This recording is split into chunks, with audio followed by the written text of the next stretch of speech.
Se o relato bíblico fosse apenas uma reprodução de lendas culturais da Mesopotâmia, não deveríamos encontrar esta mesma história tão largamente ensinada e divulgada entre povos que viviam fora das terras bíblicas e não tinham, até onde se saiba, nenhum contato com as escrituras hebraicas ou com a tradição sumeriana.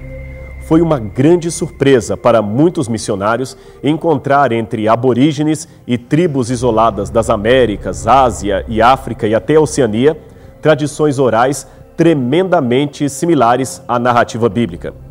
Vários missiólogos e antropólogos reconheceram a importância dos paralelos bíblicos nas culturas pagãs ao coletarem em livros, que se tornariam best-sellers em várias partes do mundo, as histórias dali e sua similaridade com a Bíblia. É o caso do famoso livro A Eternidade em Seus Corações, escrito pelo missiólogo Don Richardson, do qual extraímos alguns exemplos.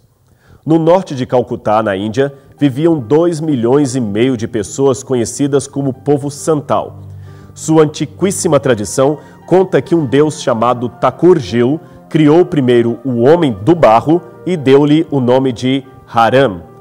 Note a semelhança fonética com o hebraico Adam. Depois criou a mulher, que recebeu o nome de Aio. Ambos foram colocados num jardim paradisíaco chamado Hihiri-Pipiri. Ali, um ser sagaz chamado Lita fez cerveja de arroz e ofereceu ao casal. Desobedecendo às ordens divinas, eles beberam o líquido e dormiram. Quando acordaram, perceberam que estavam nus. Distante da Índia, encontramos ainda outra remota tradição contada pelo povo Karen da Birmânia. Ela está preservada em antigos hinos que foram traduzidos de um primitivo dialeto no final do século XVIII. Uma das estrofes litúrgicas diz que um deus chamado Iuá formou o mundo a partir da água e a terra produziu o fruto da tentação. Veja a semelhança com Gênesis. Havia ainda ordens explícitas para que ninguém pudesse comer do fruto proibido, mas um espírito rebelde chamado Kaoli enganou 2 pessoas, fazendo-as experimentar o alimento da morte. Por causa disto, os homens ficaram sujeitos à doença, ao envelhecimento e à punição.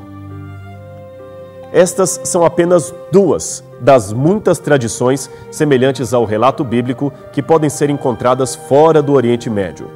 Portanto, o que nos resta é aceitar a hipótese de que tanto Gênesis quanto estes mitos, por mais distorcidos que estejam, procedam igualmente de uma mesma raiz tradicional, a saber, a história de Adão e Eva. Todos eles narram, à sua maneira, o que de fato aconteceu e ficou marcado por muitas gerações na memória dos povos. A distorção, é claro, foi se tornando cada vez mais acentuada à medida que os descendentes de Adão mergulhavam no politeísmo, perdendo de vista o aspecto monoteísta de Deus que vinha desde o Éden. Mas, como vimos, a história da Bíblia é real. E assim sendo, nada mais racional do que tomar uma decisão ao lado de Cristo e se preparar para o dia em que voltaremos ao Éden que Adão perdeu. Mas Cristo recuperou esse paraíso.